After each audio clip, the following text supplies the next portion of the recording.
Prema, back to back H1Bக்கு நிறைய விஷயம் வந்துட்டு இருக்கு. நிறைய பேர் அதை பத்தி கேட்டுட்டே இருக்காங்க.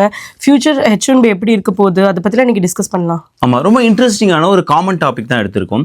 H1Bயோட ஃபியூச்சர் எப்படி இருக்கு அப்படின்னு. இது வந்து வெறும் நுனிப்புல் மேயாம இது வந்து ஒரு 4 கேட்டகரியில வந்து எடுத்து பேச போறோம். கொஞ்சம் டீடைலா பேச போறோம். ரொம்ப இன்ட்ரெஸ்டா தான் இருக்க போகுது.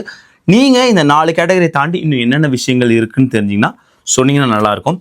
பாஷா அவர்கள் வந்து வாழ்க்கையை 8 பிரிச்சாரு. நம்ம இன்னைக்கு H1B விசா வந்து 4 பிரிக்க போறோம். வாங்க வீடியோக்குள்ள போகலாம். எப்பயுமே நான் என்னோட இன்வெஸ்ட்மெண்ட் போர்ட்ஃபோலியோ எப்படி பிளான் பண்ணுவேன்னா, எல்லாத்தையும் தூக்கி ஸ்டாக்ஸ்ல போடாம லோ ஆர் மீடியம் ரிஸ்க் அசட்ஸுமே கொஞ்சம் வச்சுப்பேன். அப்படி பார்க்கும்போது ஏகான்ஸ் வந்து எனக்கு மிகப்பெரிய ஒரு ஹெல்ப்ஃபுல்லான ஒரு பிளாட்ஃபார்மாக நான் பார்க்குறேன்.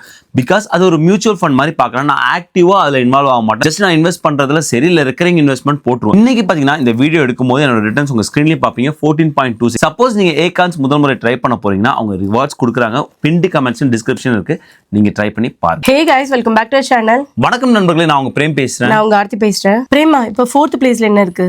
ஆமா, 4th இடத்த ஃபர்ஸ்ட் பார்த்துருவோம். இது என்னோட பெர்ஸ்பெக்டிவ்ல இந்த மாதிரி 1 2 3 4னு வச்சிருக்கேன். ஸோ இதை வந்து எப்படி வேணா மாத்திக்கலாம், பெர்ஸ்பெக்டிவ் வந்து சேஞ்ச் ஆகும். 4th இடத்துல என்ன இருக்குன்னா வந்து ஃபெட் இன்ட்ரெஸ்ட் கட். பிரேமா, இந்த வருஷம் ஃபெட்டோட இன்ட்ரெஸ்ட் ரேட் கட் பண்ணுவாங்களா? It depends Aarthi. இந்த வருஷம் கண்டிப்பா பண்ணுவாங்க. பட் எந்த மாசம் பண்ணுவாங்கங்கிறது இட் டிபெண்ட்ஸ். இந்த வருஷம் இன்னும் பார்க்கும்போது 7 FOMC மீட்டிங் வந்து இருக்கு. இப்போ அடுத்த மீட்டிங் பார்க்கும்போது மார்ச்ல இருக்கு, ஜூன்ல இருக்கு, ஜூலைல இருக்கு. ஸோ பெரும்பாலும் எக்கனாமிஸ்டோட பார்வை என்னவா இருக்குன்னா, இதன் பிறகு ரேட் கட் பண்ண போறது ஜூலைல தான் சொல்லியிருக்காங்க. இப்போ எல்லாருக்கும் தெரியும் ஃபெட்டோட இன்ட்ரெஸ்ட் ரேட் வந்து 3.5 to 3.75 இருக்கு. ஸோ ஃபெட்டோட இன்ட்ரெஸ்ட் ரேட் கட் பண்ணாங்கன்னா அது ஒரு கேட்டலிஸ்டா ஆக்ட் ஆகி நிறைய ப்ராஜெக்ட், நிறைய ஃபண்ட் வந்து உள்ள வரும், நிறைய இன்வெஸ்டர்ஸ் உள்ள வருவாங்க, நிறைய ப்ராஜெக்ட் ரன் பண்ணுவாங்க. அந்த நிறைய ப்ராஜெக்ட் ரன் பண்ணும்போது எவென்ச்சுவலாக வந்து H1B விசாக்கான அந்த டிமாண்ட் ஆர் அந்த டெக்னிக்கல் பர்சனுக்கான அந்த டிமாண்ட் கிரியேட் ஆகும். அதன் மூலியமா ஒரு H1B விசாவில் வந்து ஒரு சேஞ்சஸ் ஏற்படலாம். அதனால வந்து ஃபெட் இன்ட்ரெஸ்ட் ரேட் கட் வந்து எப்பயுமே இந்த மாதிரி ஒரு கேட்டலிஸ்டாக வந்து ஆக்ட் பண்ணியிருக்கு. ஆமா பிரேமா, கோவிட் டைம்ல கூட இந்த மாதிரி நிறைய நடந்ததுல. எக்ஸாக்ட்லி. ஃபெட் வந்து ஆல்மோஸ்ட் 0 வச்சிருந்தாங்க. நிறைய ஜாப் ஓப்பனிங்ஸ், நிறைய எக்கச்சக்கமாக, ஈவன் H1B நிறைய ஓப்பனிங்ஸ் இருந்துச்சு. பட் கோவிட் டைமை நம்ம அப்படியே எடுத்துக்க முடியாது. பிகாஸ் அது வந்து ரொம்ப பெக்யூலியரான ஒரு சுச்சுவேஷன் இல்லையா. அந்த மாதிரியான ஒரு பெருந்தொற்று வந்து ரீசெண்ட் டைம்ல நம்ம பார்க்கல. ஸோ அப்படி பார்க்கும்போது அந்த டயத்தில் ஒரு கேட்டலிஸ்டா இந்த ஃபெட்டோட இன்ட்ரெஸ்ட் ரேட்டு ஆக்ட் ஆச்சு. பிகாஸ் அதனால தான் நிறைய பேர் நிறைய ப்ராஜெக்ட், நிறைய மார்க்கெட், நிறைய இன்வெஸ்ட்மெண்ட்லாம் வந்துச்சு. ஸோ அந்த மாதிரியான ஒரு எதிர்பார்ப்பு இருக்குது. மிக முக்கியமாக ஸ்டாக் மார்க்கெட்டில் அந்த ஒரு எதிர்பார்ப்பு இருக்குது. ஸோ ஸ்டாக் மார்க்கெட் இன்னும் நல்லா பர்ஃபார்ம் பண்ணும்போது இன்னும் நிறைய வந்து ஓப்பனிங்ஸ் வந்து கிரியேட் பண்ணலாம். ஸோ அதனால தான் இது வந்து பண்ணலாம். இது வந்து ஆப்பர்ச்சுனிட்டி வந்து 50% இருக்கிறதுனால தான் இதற்கு வந்து நான் 4th பிளேஸ் வந்து கொடுத்துருக்கேன். Prema, 3rd place. 3rd place என்ன இருக்குன்னா, ஸோ ஆப்வியஸா யூஎஸ்ஏவோட எக்கனாமி அண்ட் அன்எம்ப்ளாய்மெண்ட், இந்த 2 விஷயங்களுமே சார்ந்து இருக்கு H1Bயோட ஃபியூச்சர் எப்படி இருக்க போகுது அப்படின்னு. அன்எம்ப்ளாய்மெண்ட் ரேட் இப்போ எப்படி இருக்கு? அன்எம்ப்ளாய்மெண்ட் ரேட் பார்க்கும்போது உனக்கு வந்து 4.3 ஆக்சுவலாக வந்து டீசெண்டாகவே இருக்கு. போன டிசம்பரை பார்க்கும்போது ஜனவரி வந்து டீசெண்டாக இருக்கு. மீன்ஸ் அன்எம்ப்ளாய்மெண்ட் ரேட் குறைஞ்சிருக்கு, 0.2 குறைஞ்சிருக்குன்னு நினைக்கிறேன். ஸோ இது வந்து பெட்டர் ரேட்டு தான். ஆனால் ஸ்டில் வந்து இன்னும் டிக்ளைன் ஆனால் இன்னும் நல்லா இருக்கும் அப்படின்னு சொல்கிறாங்க. ஸோ அது அன்எம்ப்ளாய்மெண்ட் பார்க்கும்போது கம்மியாக இருக்குது, நல்ல விஷயம். பட் ஜாப் ஓப்பனிங்ஸ் எங்கே அதிகமாக இருக்குன்னு பார்க்கும்போது ஹெல்த் கேர் சர்வீசஸில் அதிகமாக இருக்குது. அண்ட் கன்ஸ்ட்ரக்ஷன் ரிலேட்டட் ஜாப்ஸ் வந்து அதிகமாக இருக்குது. எங்கே வீக்னஸாக இருக்குன்னு பார்க்கும்போது அங்கே தான் பிரச்சனை. நம்ம வந்து அன்எம்ப்ளாய்மெண்ட் ரேட் அப்படியே பார்க்கக்கூடாது. H1B பார்க்கும்போது majority of the H1B people வந்து டெக் செக்டர் தான் ஒர்க் பண்ணுறாங்க. ஹெல்த் கேர்லாம் அதன் பிறகு தான் வராங்க. ஸோ டெக் செக்டர் ஒரு ஒயிட் காலர் ஜாப்ஸ் எப்படி இருக்குன்னு பார்க்கும்போது அங்கே தான் வந்து ஒரு வீக்னஸ் தெரியுது. நம்ம பார்க்குறோம், நிறைய லே ஆஃப்ஸ் பார்த்தோம் இல்லையா. அமேசான் பார்த்தோம், நிறைய நிறுவனங்கள் வந்து லே ஆஃப்ஸ் பார்த்தோம். ஸோ ஹையரிங் இருக்குது. நீங்கள் டிசம்பரை கம்பேர் பண்ணும்போது ஜனவரி கண்டிப்பாக ஹையரிங் வந்து அந்த பூஸ்ட் ஆகிருக்கு. அது வந்து ஒத்துக்கொள்ள வேண்டிய விஷயம்தான். ஆனால் போன ஜனவரி மாதிரி இந்த ஜனவரி இருக்கா, அதுதான் கேள்வி. இப்பயுமே வந்து ஜனவரி மந்த் வந்து உனக்கு ஹையரிங் அதிகமாகும். ஏன்னா வருஷத்தோட மந்த்துக்கு நிறைய ப்ராஜெக்ட் வந்து கிக் ஆஃப் பண்ணுவாங்க. ஆஃப்டர் ஹாலிடே வந்து நிறைய கிக் ஆஃப் பண்ணுவாங்க. ஸோ நிறையா வந்து H1B's ஓப்பனிங் இருக்கும். பட் இந்த தடவை ஓப்பனிங் இருந்தாலும் அந்த ஹிஸ்டாரிக்கலான அந்த ஓப்பனிங் மாதிரி இல்லை. அண்டு CPI டேட் அது ரொம்ப முக்கியம். ஏன்னா வந்து நான் அந்த ஃபெட் இன்ட்ரெஸ்ட் ரேட்ல அதை பேசிக்கணும். ஏன்னா ஏன் ஃபெட் இன்ட்ரெஸ்ட் ரேட் உடனே வந்து இப்போ கட் பண்ண போகிறது இல்லைன்னா, கன்சியூமர் பிரைஸ் இண்டெக்ஸ், அதாவது இன்ஃப்ளேஷன் வந்து கொஞ்சம் கட்டுக்குள்ளே வந்த மாதிரி இருக்குது.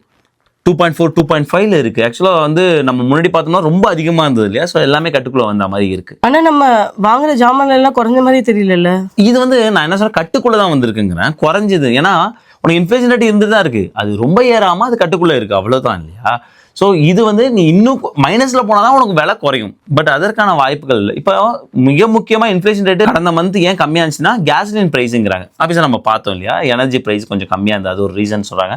எலக்ட்ரிசிட்டி சொல்கிறாங்க, ஆனால் நம்ம வீட்டு கரண்ட் பில்லு இன்னும் ஷாக் அடிச்சுட்டு தான் இருக்குது. ஸோ பெருசாக என்னன்னு தெரியல, அதுவும் ஒகாயோவில் ரொம்ப அதிகமாக வந்துட்டு ஆக்சுவலி நிறைய பேர் இதை பற்றி டிஸ்கஸ் பண்ணிட்டே இருக்காங்க கம்யூனிட்டிலும் கூட. இன்ஃப்ளேஷன் இன்னொரு விஷயமா இருக்கிறது வந்து ஷெல்டர் சர்வீசஸ், அது ரொம்ப முக்கியமாக சொல்கிறாங்க. ரெண்டல் ஆர் மார்க்கேஜ் அதுவுமே அதிகமாக இருக்குது. ஸோ இப்படி வந்து ஃபியூச்சர் ஆஃப் H1B அப்படின்னு பார்க்கும்போது இது ரெண்டுமே மிக முக்கியமான ஒரு விஷயமா இருக்குது. யுஎஸோட பொருளாதாரம் எப்படி இருக்க போது, அன்எம்ப்ளாய்மெண்ட் ரேட்டு கம்மியாக இருக்கணும், அது ரொம்ப முக்கியம். அப்போ தான் வந்து வேலை வாய்ப்பு அதிகமாக இருக்கும் இல்லையா, இது ரெண்டும் முக்கியமான விஷயம். யுஎஸ் எக்கனாமின்னு பார்க்கும்போது நிறைய கவர்மெண்ட் சார்ந்த பாலிசியும் இருக்குது. இப்போ டேரிஃப் பார்த்தோம். ஸோ டேரிஃப் வந்து ஆப்வியஸாக வந்து அது எப்படி வந்து ஒரு இம்பாக்ட் கிரியேட் பண்ணுச்சு அப்படின்னு வந்து பார்த்தோம். ஸோ இதெல்லாமே ஒரு முக்கியமான விஷயமா இருக்குது. அதுதான் நம்மளோட 3ஆம் இடத்துல இருக்குது. Second place. ஓகே, இப்போ செகண்ட் பிளேஸில் ரொம்ப ரொம்ப முக்கியமான ஒரு விஷயம் ஆபிஸா, இது எல்லாமே ஓகேப்பா, இதை தாண்டி ஒரு விஷயம் இருக்குது. அது என்னென்னா அந்த கவர்மெண்ட் என்ன ஒரு பாலிசி எடுக்கிறாங்க, ரைட்? அந்த பாலிட்டிக்ஸ் அங்கே உள்ள அரசியல் என்னவா இருக்குது. யூஎஸ்சிஎஸ் பாலிசி ஆர் டிஹெச்எஸ் அந்த டிபார்ட்மெண்ட், இந்த வீசாலாம் இஷ்யூ பண்ணுற அந்த டிபார்ட்மெண்ட் அதை சார்ந்த பாலிசி என்ன எடுக்கிறாங்க, அதை நம்ம கண்கூடாவே பார்க்குறோம். ரீசன்ட் டேஸாக எவ்வளோ வந்து டைட்டாக கொண்டு போகிறாங்க வீசா பாலிசிஸ். அதாவது யூஎஸ்சிஎஸ் வந்து நம்ம பார்க்குறோம், புதுசாக H1B வரவங்களுக்கு 100K அப்படின்னு சொல்கிறாங்க.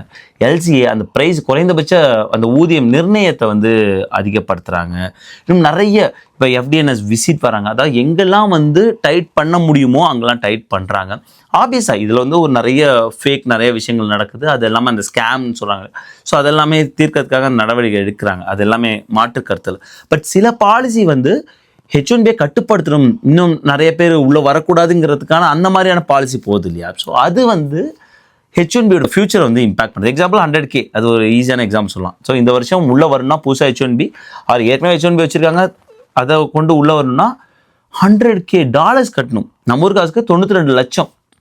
அதுக்கு வந்து நிறைய பேர் வந்து யூஏல போய் நான் கோல்டன் விசா எடுத்து நாங்கள் பட்டைய தங்கிடுவோம்ப்பா அப்படின்னு வந்து முடிவு எடுக்கலாம் இல்லை. ஏன்னா 92 லட்சம் வந்து பெரிய காசு இல்லை. நிறைய பேர் அந்த காசுக்கு மாஸ்டர்ஸ் படிச்சுட்டு இங்கே H1B பண்ணலாம் அப்படின்னு கூட வரலாம்.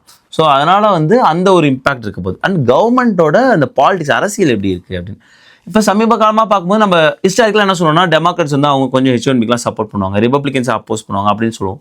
ஸோ ஆனால் டெமோக்ராட்ஸோட இந்த ஃபைனல் பீரியட் பார்க்கும்போது, பைடன் கவர்மெண்ட்டோட ஃபைனல் பீரியட் பார்க்கும்போது நிறைய H1Bயில் நிறைய வந்து பாலிசி சேஞ்சஸ் அவங்களுமே கொண்டு வந்திருந்தாங்க. மிக முக்கியமான ஒரு பாலிசி சேஞ்ச் வந்து அந்த துறை சார்ந்து படிச்சிருக்கணும் அப்படிங்கிறத, கம்ப்யூட்டர் துறை சார்ந்து படிச்சிருக்கணும், அப்போ தான் அவங்களுக்கு H1B கொடுக்கணுங்கிற மாதிரியான அந்த பாலிசி சேஞ்செலாம் நம்ம பார்த்தோம், நிறைய விரிவாக்கமாக பார்த்துருக்கோம். ஸோ இது வந்து ஒரு இம்பாக்ட் கிரியேட் பண்ணிக்கிட்டே இருக்குது. ஸோ ஃபியூச்சர் ஆஃப் H1Bயை பார்க்கும்போது இந்த ரெண்டு விஷயமும் ரொம்ப முக்கியமான ஒரு விஷயம். யூஎஸ்சிஎஸ் பாலிசி சேஞ்சஸ் எப்படி இருக்க போகுது, கவர்மெண்ட்டோட பாலிடிக்ஸ் அவங்களோட அரசியல் பார்வை H1B சார்ந்து எப்படி இருக்க போகுது அப்படின்னு. இப்போ மிட் டேர்ம் எலெக்ஷன் வருது இல்லை, அதில் கவர்மெண்ட் சேஞ்ச் ஏதாவது நடக்குமா? இப்போ ரெண்டு விஷயம் இருக்கு இல்லையா. மிட் டேர்ம் எலெக்ஷனை பொறுத்த வரைக்கும் ஒன்று, இப்போ வந்து இரு அவைகளுமே வந்து ரிபப்ளிகன்ஸ் கையில் இருக்குது. ஒருவேளை மிட் டேர்ம் எலெக்ஷன் முடிஞ்ச பிறகு இரு அவைகளும் டெமோக்ராட்ஸ் கையில் போனால் கூட ஸ்டில் பிரசிடென்ட் வந்து பிரசிடென்ட் ட்ரம்ப் தான், ரிபப்ளிகன் பிரசிடென்ட் தான் இருக்க போகிறாங்க.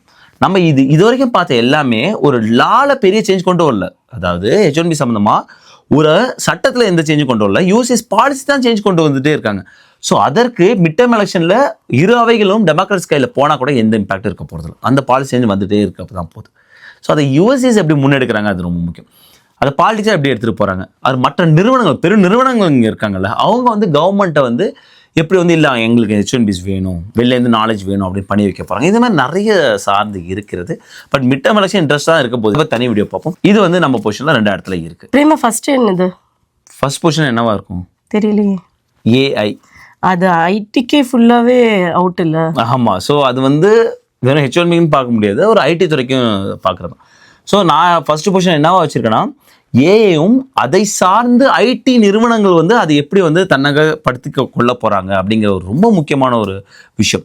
ஏஐ வந்து அது ஏற்படுத்தக்கூடிய மாற்றம் வந்து கண்கூடாவே நம்ம பார்த்துக்கிட்டு இருக்கோம், பெரிய லெவலில் தான் இருக்க போகுது. Even Elon Musk reason interview நான் நினைக்கிறேன் இப்போ சொல்லும்போது 2050 வந்து மனிதர்களை விட ரோபோட்ஸ் அதிகமாக இருக்கும் அப்படின்னு சொன்னாங்க. ஸோ நீங்கள் வந்து இங்கே யாருமே வேலை செய்ய முடியாது, யாருமே வேலை செய்ய வேணாம் அப்படின்னா எங்கேருந்து பணம் வரும்? அதுக்கும் சொன்னாங்க கவர்மெண்ட் பணம் கொடுக்கும் அப்படிங்கிறாங்க.